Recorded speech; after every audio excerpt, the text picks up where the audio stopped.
Dear student, कैसे हैं? उम्मीद करता हूं कि आप अच्छे ही होंगे।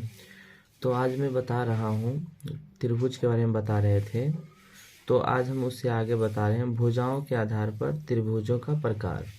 ठीक है, त्रिभुज भुजा के आधार पर भी होते हैं और कोण के भी आधार पर भी होते हैं। तो कोण के आधार पर बता दिए थे और आज बता रहे हैं भुजा के आधार पर। तो पहला होता है विषम बाहु त्रिभुज। ठीक है, विषम विषम का मतलब क्या होता है और बाहु का मतलब क्या होता है, तो इसको समझने के लिए थोड़ा सा डायग्राम बनाएंगे इधर में। विषम बाहु,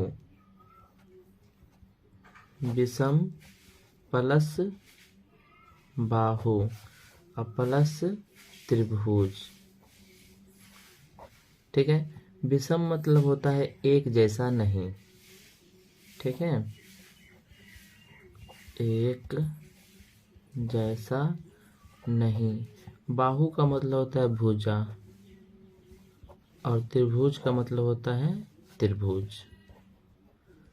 ठीक है, तो विषम बाहु त्रिभुज किसे कहते हैं? ठीक है, वह त्रिभुज जिसकी तीनों भुजाएं भिन्न भिन्न हो, भिन्न भिन्न लंबाई का हो, उसे विषम बाहु त्रिभुज कहते हैं।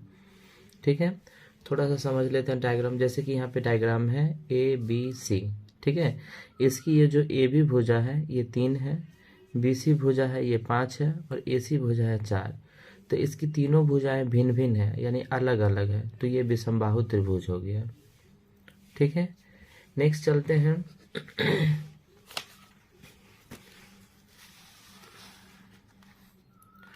समबाहु त्रिभुज। ठीक है, इसको भी हम देख लेते हैं, इसको भी तोड़ के संधि विच्छेद करके देख लेते हैं। सम प्लस बाहु प्लस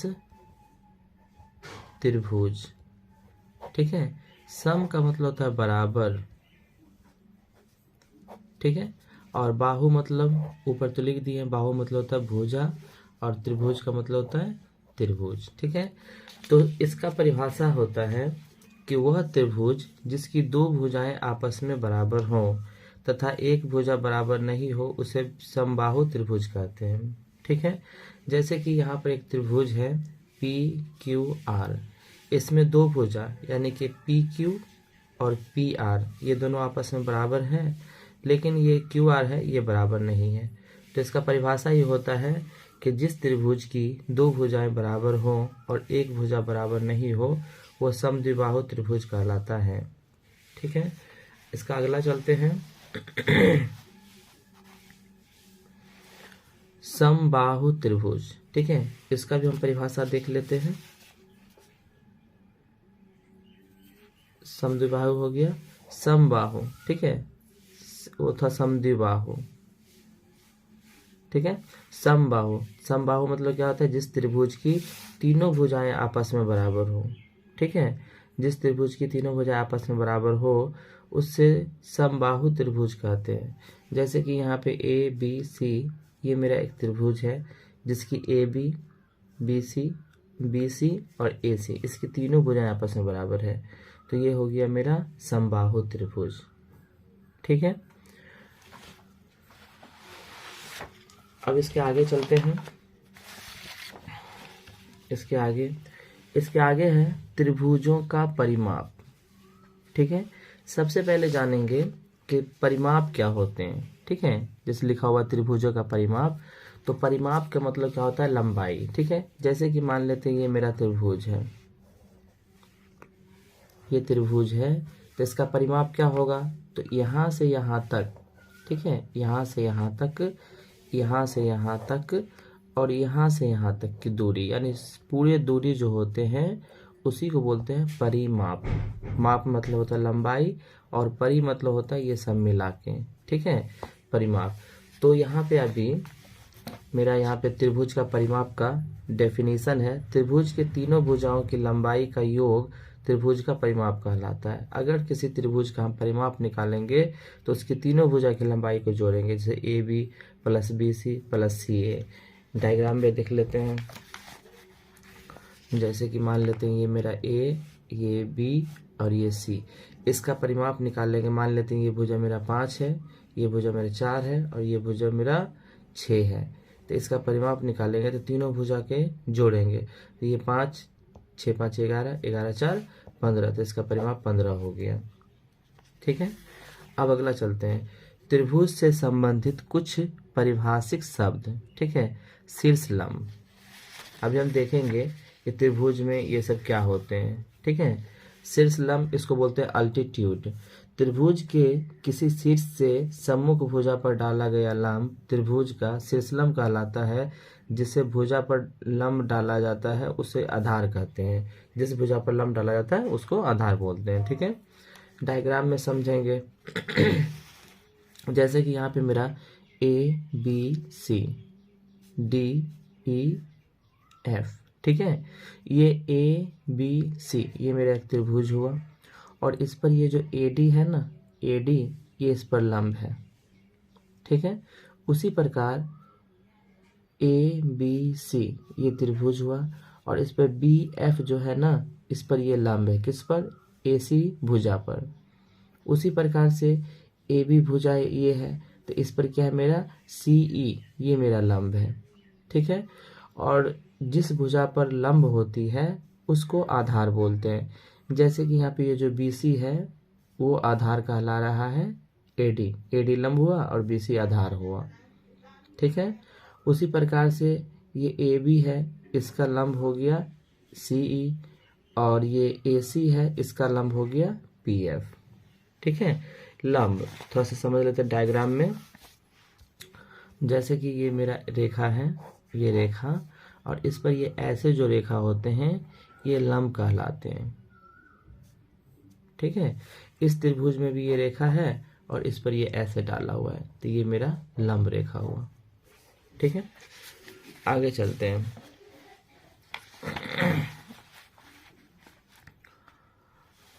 आगे है, किसी त्रिभुज की शेष लंब संगामी होते हैं। संगामी मतलब होता है एक जैसे होते हैं। किसी त्रिभुज के तीनों शीर्ष लंब का प्रतिच्छेदन बिंदु त्रिभुज का लंब केंद्र कहलाता है। ये जो बीच वाला जो पॉइंट है ये वाला, यही लंब केंद्र कहलाता है।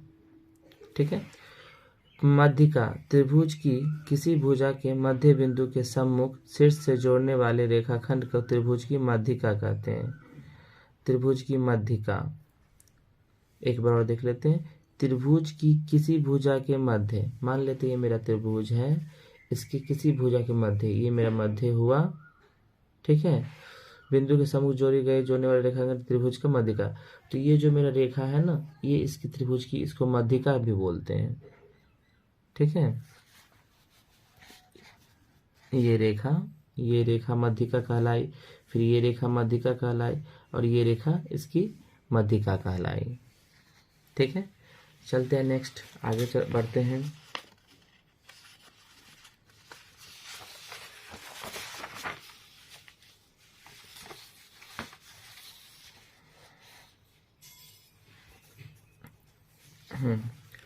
आगे है चित्र में ये मेरा एक चित्र है ABC। ठीक है, इस पे AD और FC और BE ये मेरा मध्यिका है। चित्र में AD BE CF मध्यिकाएं हैं। ठीक है, किसी त्रिभुज के शीर्ष लंब संगामी होते हैं, ये तो शुरू में ही बता दिए थे। उसके बाद अगला पॉइंट है, तीन मध्यिकाओं का कटान बिंदु त्रिभुज का केंद्र कहलाता है। त्रिभुज का, जैसे कि मान लेते हैं ये मेरा एक डायग्राम है। ठीक है, तो ये एक मध्यिका हुआ, एक मध्यिका ये हुआ, एक मध्यिका ये हुआ, तो तीन मध्यिका है ना, इसका जो कटान बिंदु है इसको बोलते हैं केंद्र, बोलते हैं त्रिभुज का केंद्र। ठीक है, उसके बाद चलते हैं परिकेंद्र। किसी त्रिभुज के भुजाओं के लंब वर्ध का प्रतिच्छेदन बिंदु त्रिभुज का परिकेंद्र कहलाता है, उसी को परिकेंद्र भी बोलते हैं। उसके बाद है त्रिभुजों के कुछ उपयोगी परिणाम।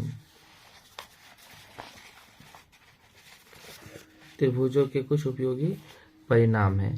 पहला होता है त्रिभुज के तीनों कोनों का योग 180 होता है। ये समझ लेते हैं थोड़ा डायग्राम से। जैसे कि ये मेरा त्रिभुज है तो इसका ये कोण और ये कोण, ठीक है, तीनों कोण को मिलाएंगे, जोड़ेंगे तो 180 होगा। ठीक है, अगला है किसी त्रिभुज की दो भुजाओं का योग तीसरी भुजा से बड़ा होता है। जैसे मान लेते हैं, एक डायग्राम बनाते हैं, एक मेरा ये त्रिभुज है, ठीक है। इसकी दो भुजा का योग, ये भुजा मान लेते हैं और ये भुजा मान लेते हैं। इस दोनों को जोड़ेंगे ना तो ये जो तीसरी भुजा है ना, इससे बड़ा ही होगा वो दोनों, ठीक है। यही बता रहा था इसमें।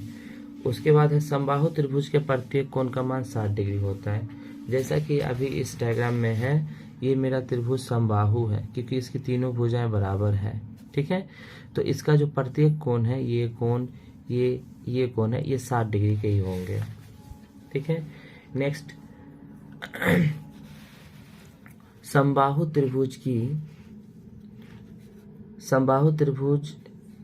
कहाँ गया, हाँ, समबाहु त्रिभुज की मध्यिकाएं बराबर होती है, ये तो बताए थे अभी। उसका सर्वांगसम त्रिभुज, यदि एक त्रिभुज के सभी कोण व भुजाएं दूसरे त्रिभुज के संगत कोण व संगत भुजाओं के बराबर होता है तो दोनों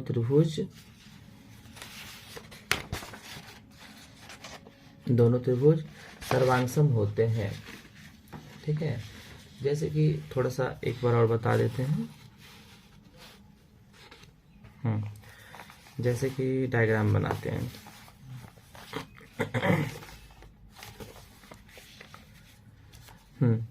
जैसे कि एक ये त्रिभुज हुआ, ठीक है, और एक ये त्रिभुज हुआ, दो त्रिभुज हुआ। तो दोनों त्रिभुज सर्वांगसम कब कहलाता है? सर्वांगसम का मतलब ये होता है बिल्कुल एक जैसा, बिल्कुल एक जैसा। तो जो एक जैसा रहते हैं, पूरे एक जैसा रहते हैं, जैसे 10 का सिक्का और एक दूसरे 10 का सिक्का, दोनों एक जैसा रहता है, दोनों सर्वांगसम हुआ, ठीक है। तो सर्वांगसम अभी समझेंगे, बिल्कुल एक जैसा, एक ब्लेड और दूसरा ब्लेड एक जैसा होते हैं तो सर्वांगसम होते हैं, ठीक है। तो यहाँ पे मेरा डेफिनेशन था कि त्रिभुज सर्वांगसम होते हैं जिसके संगत कोण और संगत भुजाएं। तो संगत कोण देख लेते हैं, ये कोण इस त्रिभुज का इसके संगत हुआ, ये कोण इसके संगत हुआ और ये कोण इसके संगत हुआ। तो यदि ये कोण इसके बराबर हो और ये कोण इसके बराबर हो और ये कोण इसके बराबर हो तो त्रिभुज सर्वांगसम होता है, पहला रूल। दूसरा रूल है संगत भुजाएं समानुपाती हो, ये भुजा इसके समान अनुपात में हो, ये भुजा इसके समान अनुपात में हो और ये भुजा इसके समान अनुपात में हो तो सर्वांगसम होते हैं, ठीक है। चलते हैं अब अगला पॉइंट है, और हाँ एक पॉइंट और है, प्रत्येक त्रिभुज स्वयं का सर्वांगसम होता है। मतलब कोई त्रिभुज है वो अपने आप का सर्वांगसम ही होता है, ठीक है। अब आगे बढ़ते हैं, आगे है कोण एवं समांतर रेखा, ठीक है। तो सबसे पहले हम जानेंगे रेखा। रेखा किसे कहते हैं, ठीक है। तो बिंदुओं के मेल से बने आकृति को रेखा कहते हैं, ठीक है। बिंदुओं के मेल से बने आकृति को रेखा कहते हैं। जैसे कि हम देख लेते हैं, एक डायग्राम देख लेते हैं। जैसे कि ये dot dot dot dot dot dot dot, इसको और सटा देते हैं और सटा देते हैं, तो मेरा ये बिंदु के मिलने से ही है ना, तो ये मेरा रेखा हो गया, एक रेखा, ठीक है। तो बिंदुओं के मेल से रेखा बनते हैं, ठीक है। अगला है रेखा खंड। रेखा खंड, खंड का मतलब होता है टुकड़ा, ठीक है, यानी रेखा का टुकड़ा। तो रेखा के छोटे छोटे टुकड़े को रेखाखंड कहते हैं, ठीक है। नेक्स्ट पॉइंट है किरण। एक किरण एक ही दिशा में और निश्चित रूप से आगे बढ़ती है, जैसे पी क्यू, यहाँ पी इसका प्रारंभिक बिंदु है। थोड़ा सा समझ लेते हैं किरण किसे कहते हैं, थोड़ा समझते हैं डायग्राम से। जैसे कि ये मेरा रेखा है और इस पे हम तीर लगा दिए तो ये मेरा किरण हो गया, और ये इसका ये प्रारंभिक बिंदु हुआ और ये किरण आगे की ओर बढ़ता ही रहता है। किरण, रेखा की निश्चित लंबाई होती है परंतु किरण की कोई निश्चित लंबाई नहीं होती, ये आगे ही बढ़ता रहता है, ठीक है। उसके बाद किरण हो गया, उसके बाद चलते हैं किरणों की कोई निश्चित लंबाई नहीं, तो बता ही दिए।